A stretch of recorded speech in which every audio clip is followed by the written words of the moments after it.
Hi friends, ఈరోజు మనం 3 జనవరి 2026 shift 1లో కొన్ని ఆబ్జెక్షన్స్ ఉన్నాయి. అది తెలుగులో ఉంది. మనం ఇప్పుడు ఎక్స్ప్లెయిన్ చేసుకుందాము. ఇక్కడ తెలుగులో ఒక పద్యం ఇచ్చారు కదా, ఆరంభింపరు నీచ మానవులు అని. అందులో ఫస్ట్ క్వశ్చన్ చూడండి. మొదలుపెట్టిన పనిని మధ్యలో వదిలేసేవారు ఎవరు అని అడిగారు. ఇక్కడ అడిగితే ఆన్సర్ ఇస్ ధీరులు అని ఇచ్చారు, కానీ ఆన్సర్ ధీరులు కాదు. మొదలుపెట్టిన పనిని మధ్యలో వదిలేసేవారు మధ్యములు. ఇక్కడ ఇందులోనే ఉంది చూడండి ఒకసారి. ఆరంభింపరు నీచ మానవులు విజ్ఞాయాస సంత్రస్తులై, ఆరంభించి పరిత్యజించుదురు విజ్ఞాయతులై మధ్యములు. ఆరంభించి అంటే పని మొదలుపెట్టి మధ్యలో ఆపేసే వాళ్ళు ఎవరు? మధ్యములు. ధీరుల్ విజ్ఞనీహన్య మనులగుంచు అని ఉంది, కాబట్టి ఇది కాదు. ఇక్కడ ఏంటిది? ఆరంభించి అంటే పనిని మొదలుపెట్టి మధ్యలో ఆపేసే వాళ్ళు ఎవరు? మధ్యములు. ఆన్సర్ ఇస్ మధ్యములు. ఇది second one is correct answer. ఇది ఖచ్చితంగా ప్రతి ఒక్కరూ ఆబ్జెక్షన్ పెట్టుకోండి. ఇది ఏ షిఫ్ట్ అంటే ఇక్కడ పైన కనిపిస్తుంది కదండి, మ్యాథమెటిక్స్ సైన్స్ తెలుగు 3 జనవరి 2026 షిఫ్ట్ 1. 3 జనవరి గుర్తుంచుకోండి. ఇది ఖచ్చితంగా పెట్టుకోండి, అందరికీ ఒక మార్క్ యాడ్ అవుతుంది. నెక్స్ట్ ఇందులో నుండి నీచులు కార్యక్రమం మొదలుపెట్టారు. చూడండి, నీచులు కార్యక్రమం మొదలుపెట్టారు. నెక్స్ట్ ఏంటి? పద్యంలో వదిలివేస్తారు అని అర్థాన్ని ఇచ్చే పదం పరిత్యజించుదురు. ఇక్కడ చూడండి, ఇక్కడనే పద్యంలో వదిలివేస్తారు అని అర్థానికి అర్థం ఏంటిది? పరిత్యజించుదురు. ఆరంభించి పరిత్యజించురు అంటే మధ్యలో ఆపేసేవారు అన్నట్టే కదా, కాబట్టి ఇది ఖచ్చితంగా మీకు మార్క్ యాడ్ అవుతుంది. ప్రతి ఒక్కరికి యాడ్ అవుతుంది, గుర్తుంచుకోండి. నెక్స్ట్ నీచులు కార్యమును మొదలు పెట్టరు. Correct answer. ఇందులో ఇంకేంటి అంటే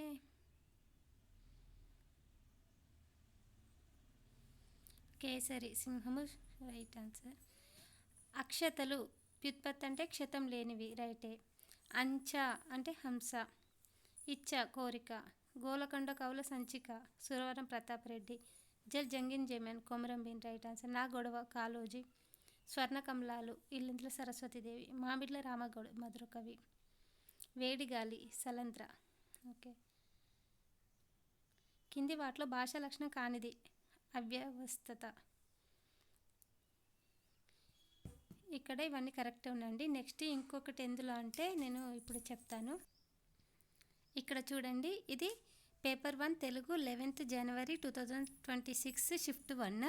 11th జనవరి షిఫ్ట్ 1 రోజు పేపర్ 1 ఇది. ఇక్కడ ఏది అంటే 14 క్వశ్చన్ అండ్ 42 క్వశ్చన్ ఒకసారి ఎక్స్ప్లెయిన్ చేసుకుందాము. ఫస్ట్ 42 క్వశ్చన్ చూద్దాం. ఖచ్చితంగా మీకు యాడ్ అవుతుంది ఇక్కడ మార్క్, అందుకే నేను చూసి మరీ చెప్తున్నాను. మార్కు వట్టిగా వదిలేసుకుంటే వచ్చే జాబ్ కూడా రాకుండా అవుతుంది. కాబట్టి ఇక్కడ చూడండి, లింగ వచన విభక్తులకు సంబంధం కలిగినది ఏది? 42 క్వశ్చన్.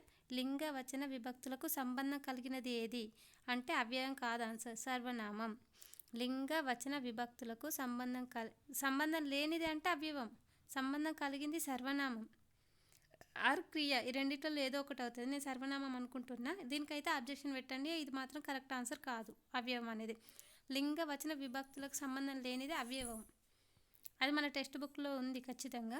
లింగ వచన విభక్తులకు సంబంధం కలిగినది సర్వనామం ఆర్ క్రియ. సర్వనామం అనుకుంటున్నా, కానీ అవ్యయం అయితే కాదు, అది గట్టిగా చెప్పగలను. Next 14th question. ఇది మార్క్ యాడ్ అవుతుంది, ఒకసారి ఈ షిఫ్ట్ వాళ్ళు చూసుకోండి. ఏంటిది? 11th జనవరి 2026 షిఫ్ట్ 1. నెక్స్ట్ 14th క్వశ్చన్ చూద్దాం.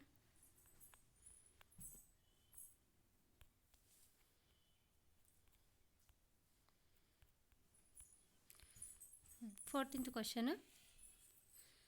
మీరు ఎంత ఎక్కువ చదివితే అంత బాగా రాణిస్తారు అనేది తారండైక్ యొక్క అభ్యాస నియమానికి బాగా సంబంధించినది అని ఇచ్చారు.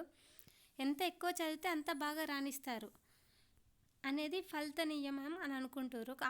ఆప్షన్స్లో పెడుతున్నారు, ఫలిత నియమం కాదు. ఎంత ఎక్కువ చదివితే అంత బాగా రాణిస్తారు అంటే ఎఫెక్ట్ పెడితే ఫలితం నియమం కదా అని అనుకుంటున్నారు, కానీ అది ఉపయోగ నియమం అనే అనుకుంటున్నాను నేను. ఎందుకంటే ఎంత ఎక్కువ చదివితే అంటే యూజ్, అంత బాగా రాణిస్తారంటే ఫలితం. అంటే దీన్ని ఆన్సర్ లా ఆఫ్ యూజర్, ఫలితం లా ఆఫ్ ఎఫెక్ట్, రెండిట్లలో ఏదో ఒకటి అవుతుంది. నాకు డౌట్ ఉంది వీటి మీద. ఇంతే అండి. ఇంకేదైనా అబ్జెక్షన్స్ ఉంటే నేను మరో వీడియోలో ఎక్స్ప్లెయిన్ చేస్తాను. ఈ 2 షిఫ్ట్స్ వాళ్ళైతే ఇవైతే ఖచ్చితంగా చూసుకోండి.